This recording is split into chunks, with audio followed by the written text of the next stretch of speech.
حضرت سیدنا ابراہیم علیہ السلام اپنی زندگی میں ایک انجمن تھے، پوری امت کے مانند تھے، اللہ کے بہت محبوب اور چہیتے تھے، خلیل اللہ کے لقب سے سرفراز کیے گئے تھے۔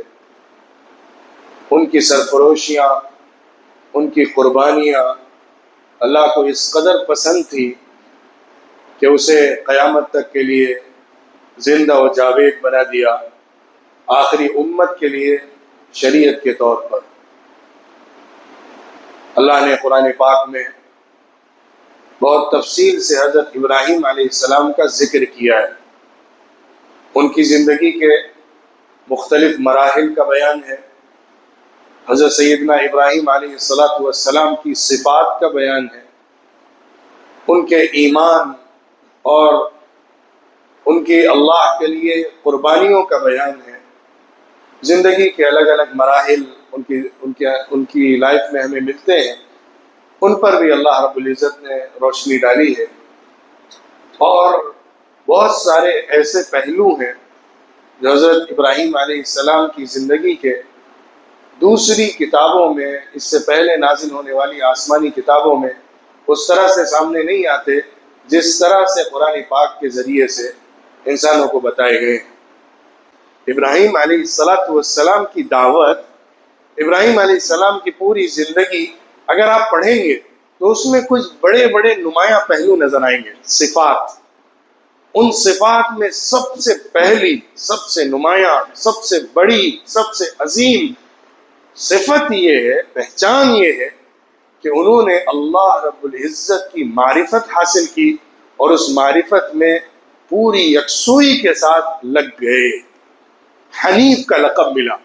حنیف کا مطلب ہوتا ہے سب سے کٹ کر ایک اللہ کا ہو جانے والا، سب سے رشتہ توڑ کر ایک اللہ سے رشتہ جوڑ دینے والا، سب سے یکسو ہو کر ایک اللہ کی طرف متوجہ ہو جانے والا، وہ حنیف ہوتا ہے۔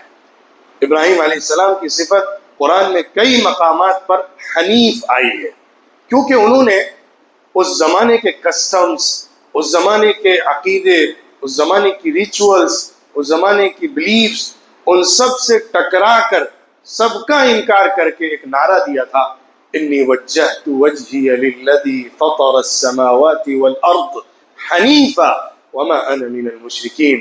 میں اپنا پورا کا پورا رخ، اپنی پوری توجہ اس ذات کی طرف کرتا ہوں جس نے آسمان و زمین کو پیدا کیا، سب سے کٹ کر میں اس کا بنتا ہوں اور میں اس کے ساتھ کسی کو شریک نہیں کرتا ہوں۔ یہ ان کی پہلی معرفت تھی، ابراہیم علیہ السلام کی دعوت کی سب سے پہلی بنیاد تھی کہ سب سے کٹ کر، سب کا انکار کر کے ایک اللہ کو ماننا، جو ہمارے کلمے کا بھی تصور ہے، لا الہ الا اللہ، کوئی عبادت کے لائق نہیں ہے، کوئی الہ نہیں ہے، کوئی پرستش کے قابل نہیں ہے سوائے اللہ رب العزت کے، سوائے اس کی ذات کے۔ تو یہ مضمون حضرت ابراہیم علیہ السلام کی زندگی کا سب سے پہلا مضمون ہے، سب سے پہلی دعوت ہے۔ قرآن میں کئی مقامات پر حضرت ابراہیم علیہ السلام کے ایک اللہ کو پہچاننے، توحید کی معرفت حاصل کر کے توحید کی دعوت دینے کی بات آئی ہے۔ خاص طور پہ اللہ رب العزت نے ایک ریشنل تھنکنگ کے ذریعے سے ابراہیم علیہ السلام کو جس نتیجے تک پہنچایا تھا اس کا بیان کیا ہے۔ کس طرح سورۃ الانعام کے اندر اللہ نے ذکر کیا، کس طرح حضرت ابراہیم علیہ السلام نے اس زمانے کے جو دیوی دیوتا معبود تھے جن کی عبادتیں کی جاتی تھیں، بڑی بڑی چیزیں جو کائنات کے اندر موجود تھیں، چاہے وہ سورج ہو، چاند ہو، ستارے ہوں، یہی وہ کائنات کی بڑی بڑی چیزیں تھیں جن کے سامنے لوگ جھکا کرتے تھے، ان کی عبادت کرتے تھے، یا پھر زمین میں ان کا اوتار مانا کرتے تھے چیزوں کو اور ان کی عبادت کرتے تھے۔ ابراہیم علیہ السلام نے ایک زبردست لاجیکل ریزننگ کے ذریعے سے ان تمام چیزوں کے معبود ہونے کے انکار کو سامنے پیش کیا ہے اور ایک اللہ کی معرفت تک پہنچنے کا سفر کیا ہے، جس کے نتیجے میں انہوں نے انی وجہت وجہی للذی فطر السماوات والارض حنیفا کا اعلان کیا تھا۔ تو ابراہیم علیہ الصلوۃ والسلام کی دعوت سب سے پہلی، سب سے بڑی بنیاد ایک اللہ کی معرفت، توحید کی دعوت، شرک سے براءت، اور اللہ کے علاوہ جس کی بھی عبادت ہوتی ہو یا کفر کا جو بھی راستہ اختیار کیا جاتا ہو، ان سب سے اپنے آپ کو الگ کر لینا ہے۔ قد كانت لكم اسوة حسنة في ابراہیم والذین معه اذ قالوا لقومهم انا براء منكم ومما تعبدون من دون الله كفرنا بكم وبدا بيننا وبينكم العداوة والبغضاء ابدا حتى تؤمنوا بالله وحده۔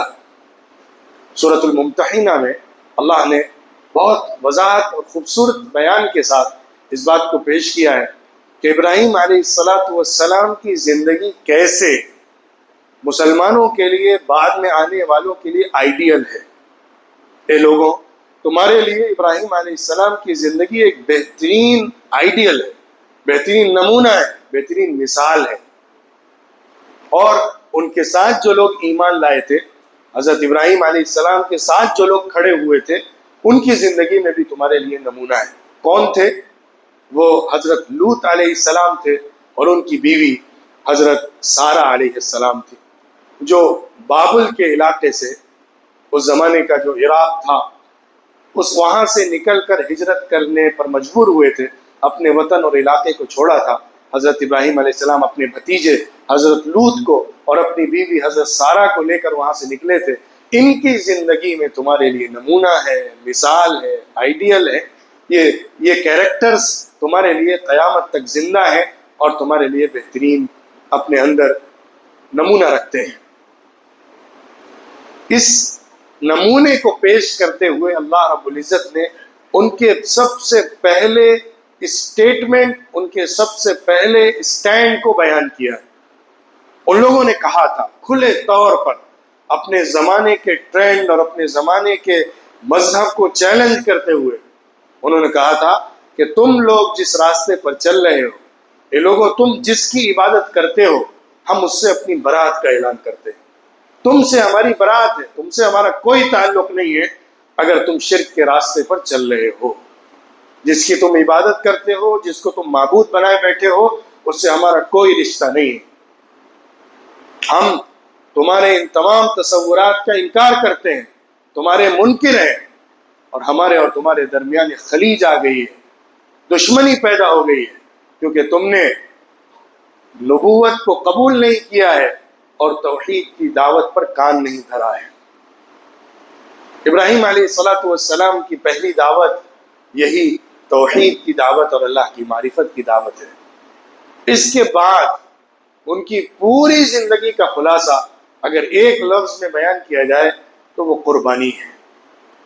اس عقیدے کے لیے، اس ایمان کے لیے، اس اللہ کی معرفت کی خاطر اور اللہ کی محبت کے لیے انہوں نے اپنی پوری زندگی قربان کی ہے۔ ان کی زندگی کا ہر اسٹیج، ان کی زندگی کا ہر مرحلہ آپ کو صاف نظر آتا ہے کہ وہ قربانی سے تعبیر ہے۔ ابراہیم علیہ السلام کا اپنے وطن کو چھوڑنا، بلکہ وطن کو چھوڑنے سے پہلے ایک بڑی آزمائش اور سزا سے گزرنا، وہاں کے بادشاہ نمرود کی طرف سے سزا کے طور پر ان کو آگ کے بڑے الاؤں میں ڈالا جانا، پھر اللہ کے معجزے سے ان کا وہاں سے بچ کر نکل پانا، پھر دوسری آزمائش وطن کو، گھر کو، باپ کو، علاقے کو چھوڑ کر بغیر ساز و سامان کے نکل پڑنا، پھر مصر کی سرزمین پر ایک اور آزمائش آنا کہ ان کی بیوی کو بادشاہ گرفتار کر لیتا ہے، پھر اللہ کی طرف سے انعام کا ملنا کہ ہاجرہ علیہ السلام بھی ساتھ میں مل جاتی، پھر مکے پہنچنا اور مکے کی سنگلاخ زمین پر بے آب و گیاہ وادی میں بغیر پیڑ پودے، غلے، سامان اور پانی کے اپنے خاندان کو لے کر بس جانا، پھر اپنی بیوی اور چھوٹے سے معصوم بچے کو وہاں چھوڑ کر اللہ کے حکم پر نکل جانا، پھر بیت المقدس کو آباد کرنا اور وہاں پہ اللہ کے گھر کی تعمیر کرنا، پھر مکہ مکرمہ واپس آنا اور یہاں پر تعمیر کا جو بیت اللہ کعبۃ اللہ ہے اس کی تعمیر کا فریضہ انجام دینا، پھر اس سب کے بعد سب سے بڑی، سب سے مشکل، سب سے کٹھن آزمائش اپنے بیٹے کی قربانی کا اللہ کی طرف سے حکم کا آنا۔ جس کی یاد میں عید الاضحیٰ کے اندر قربانی کی جاتی ہے۔ حضرت ابراہیم علیہ السلام کی اس پوری زندگی کو آپ دیکھیں، اس پورے سفر کو دیکھیں، آپ کو نظر آتا ہے ہر قدم پر انہوں نے اللہ سے وفاداری کا ثبوت دیا ہے۔ اللہ رب العزت اپنے بہت خاص بندوں سے اپنی وفاداری مانگتا ہے۔ عام بندوں سے اگر وہ آزمائش میں ڈال کر اپنی وفاداری کا امتحان لینے لگے تو شاید بہت سارے چھٹ جائیں گے، بہت سارے الگ ہو جائیں گے۔ ہم جیسے کمزور ایمان والے شاید بہت ساری آزمائشوں میں استقامت کے ساتھ کھڑے نہ رہ پائیں گے۔ اللہ چنتا ہے ان لوگوں کو جن کو اسے آزمانا ہوتا ہے، اور اس آزمائش کی بنیاد پر بلند مقامات دینے ہوتے ہیں۔ قرآن میں سورہ آل عمران کے اندر اللہ نے بیان کیا ہے کہ اللہ رب العزت جو آزمائشیں لاتا ہے، خاص طور پہ غزوہ احد کے بعد بہت سارے مسلمان شہید ہوئے تھے، مختلف سخت حالات سے گزرنا پڑا تھا، اللہ نے اس مقام پر بیان کیا وَيَتَّخِذَ مِنْكُمْ شُهَدَاءَ، اللہ چاہتا ہے کہ تم میں سے کچھ لوگوں کو شہید بنائے، تم میں سے کچھ لوگوں کو شہادت کے منصب تک پہنچائے۔ شہادت کا مرتبہ اللہ کے راستے میں جان دے کر ہی ممکن ہے، تو اس جان دینے کے لیے اللہ کچھ لوگوں کا انتخاب کرتا ہے تاکہ انہیں شہادت کے منصب سے سرفراز کرے۔ جن لوگوں کی آزمائش ہوتی ہے اور وہ آزمائش میں ثابت قدم رہتے ہیں، ان کا بہت بلند مقام ہوتا ہے۔ حضرت سیدنا ابراہیم علیہ السلام کی بھی زندگی میں ایسی آزمائشیں آئیں، کیونکہ اللہ کو ان سے بہت محبت تھی اور ان کو اللہ سے بے پناہ محبت تھی، تو اس محبت کی وفاداری اور اس محبت کے ثبوت کے لیے اللہ رب العزت نے بہت سارے کٹھن مراحل سے ان کو گزارا ہے، اور ایک ایک اسٹیج پار کرتے کرتے اللہ نے ان کو خلیل اللہ کے مقام تک پہنچایا ہے۔ یہ خلیل اللہ کا جو مقام ہے ان کا، اللہ کا چہیتا، اللہ کا لاڈلا، اللہ کا محبوب ترین، خلیل کا لفظ بے انتہا محبت کے لیے بولا جاتا ہے۔ اس مقام تک ان کو پہنچانے کے لیے اللہ نے بہت ساری آزمائشوں سے ان کو گزارا ہے۔ سب سے بڑی اور کٹھن آزمائش اپنے بیٹے کو اللہ کے نام پر قربان کرنے کی تھی۔ اللہ نے مانگا کہ تم اپنے بیٹے کو میرے لیے قربان کرو، تنہا بیٹا۔ بڑی امیدوں کے بعد، بڑی دعاؤں اور آرزوؤں کے بعد، تمناؤں کے بعد، بڑھاپے میں جب کہ عمر کی آخری منزل پر انسان کھڑا ہو، بیوی بھی بوڑھی ہو، اور بہت دعاؤں کے بعد، بہت وقت کے بعد ایک بچہ ملا ہو، اس کو بھی اللہ نے اپنے لیے مانگا۔ عقل کے پجاری آج کے دور میں سوال کھڑا کرتے ہیں، یہ کون سا دین ہوا، یہ کون سا مذہب ہوا، یہ کون سے نبی کی روایت اور ریت ہوئی کہ اس سے اللہ اس کے بیٹے کو مانگ رہا ہے، اللہ جان کا مطالبہ کر رہا ہے؟ یہ کون سی بات ہے، یہ کون سا دین ہے؟ یہ سوال کھڑا کیا جاتا ہے۔ اصل میں اس سب کا جواب دے کر بات کو لمبا کرنے سے فائدہ نہیں ہے، روٹ کاز کو پکڑنا ہوگا۔ جب تک ہم اس بات کا یقین نہیں پیدا کریں گے کہ جان، زندگی، مال، سب کچھ اللہ کی امانت ہے، اللہ کی ہے، میری نہیں ہے، لہذا جس کی ہے اس کو حق ہے کہ وہ کبھی بھی مانگ سکتا ہے، اس کو حق ہے کبھی بھی وہ لے سکتا ہے۔ جب یہ مان لیا جائے گا تو بالکل آسانی سے یہ عقدہ کھل جائے گا کہ اللہ نے ابراہیم علیہ السلام سے کیوں مانگا، اور ابراہیم علیہ السلام نے اللہ کی وحی کی بنیاد پر کیوں اپنے بیٹے کو قربان کرنا، اللہ کے حضور میں پیش کرنے کے لیے آمادہ ہوئے اور آگے بڑھے۔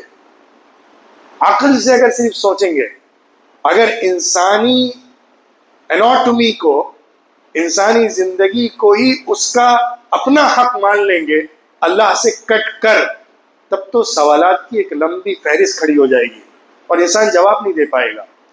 سب کا جواب ایک ہے، انسان خود اپنی زندگی کا مالک نہیں ہے، اس کا مالک اللہ ہے، اسی نے دی ہے وہ زندگی، اسی کا حق ہے کہ وہ لے لے۔ کبھی خود سے لیتا ہے، کبھی کسی آزمائش میں ڈال کر لیتا ہے، کبھی مطالبہ بھی کر سکتا ہے کسی سے کہ ہمیں دو۔ تو اسی طرح کا مطالبہ اللہ نے اپنے محبوب بندے سے کیا تھا اس کا مقصد جان لینا نہیں تھا، اسی لیے تکوینی نظام کے تحت ان کی قربانی ہوئی نہیں، قربانی کا مطالبہ ہوا۔ اللہ کے تکوینی نظام کا حصہ تھا کہ ابراہیم علیہ السلام سے اس کو مانگا جائے اور قربانی کے لیے جنت سے میڈھا لایا جائے بدل کے طور پر۔ لیکن ابراہیم علیہ السلام کے دل میں اللہ کے حضور میں اپنی سب سے محبوب ترین چیز کو پیش کر دینے کا جذبہ پیدا کر دیا جائے۔ انہوں نے اپنی ہر چیز کو قربان کی تھی اللہ کے لیے۔ اللہ نے چاہا کہ میرے نام کے سوا اس کے دل میں کچھ نہ بچے، تو اس کے لیے وہ بھی مانگ لو اس سے کہ جس کے لیے انسان سب کو چھوڑ کر اس کے لیے کبھی بھی تیار نہیں ہوتا ہے۔ اللہ رب العزت نے مطالبہ کیا۔ حضرت سیدنا ابراہیم علیہ السلام نے اخلاقی طور پر اپنے بیٹے اسماعیل سے پوچھا کہ اللہ کا ایسا حکم آیا ہے۔ وہ بھی حضرت ابراہیم کے بیٹے اور ان کی تربیت میں رہے تھے، انہوں نے بھی سر تسلیم خم کیا، اللہ کے حکم کو سر اور آنکھ پر رکھا اور اپنے باپ کے ساتھ اس قربانی کے لیے تیار ہو گئے جو اللہ نے مانگی تھی۔ حضرت ابراہیم علیہ السلام نے اپنے طور پر قربانی پیش کر دی۔ جب ان کی گردن کو پکڑ کر زمین پر ڈالا اور چھری کو ہاتھ میں لے کر ان کی گردن پر چلا دیا، ان کا چلا دینا قربان کر دینا تھا۔ حضرت اسماعیل کا بچ جانا اللہ کے امتحان کے بعد اس تکوینی نظام کے تحت جو اللہ نے کائنات میں بنایا ہوا ہے، اس عمل سے روک دینا تھا کہ جس میں کسی بچے کو مارا جائے۔ اللہ یہ نہیں چاہتا تھا، لیکن ابراہیم علیہ السلام سے ایسا کروا رہا تھا تاکہ ان کے دل سے جو آخری بھی محبت ہے وہ نکل جائے، صرف اللہ کی محبت رہ جائے، تاکہ ان کو خلیل اللہ کے لقب اور مقام سے سرفراز کر دیا جائے۔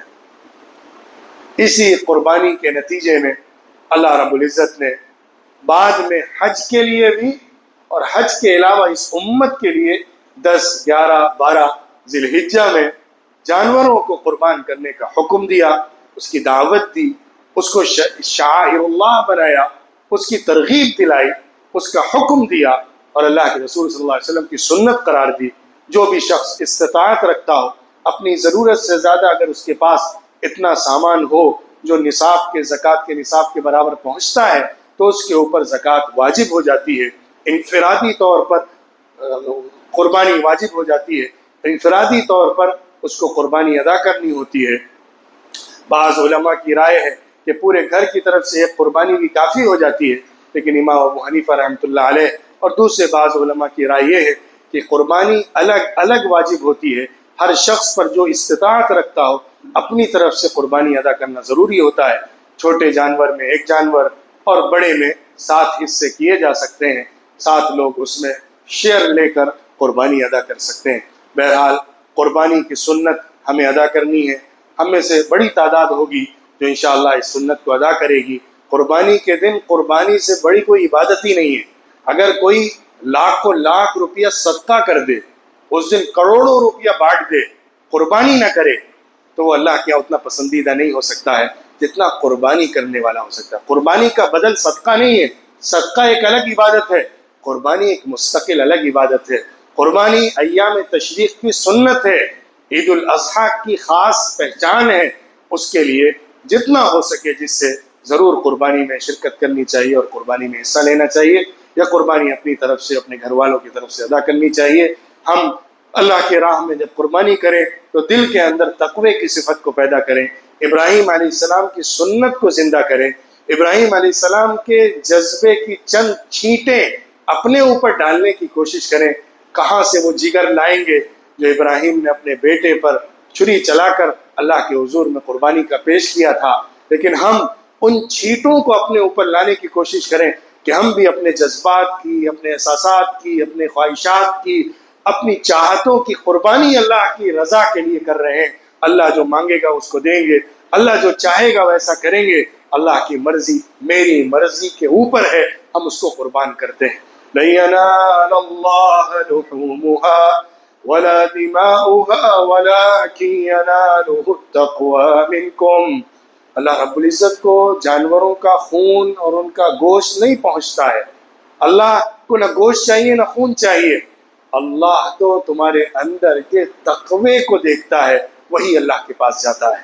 قربانی کرتے وقت تمہارا جذبہ کیا ہے، قربانی کے پیچھے تمہارا مقصد کیا ہے، تمہاری نیت کیسی ہے، اس جذبے کو اللہ کے ہاں دیکھا جاتا ہے اور اسی پر اللہ کی طرف سے تمہیں انعام دیا جاتا ہے۔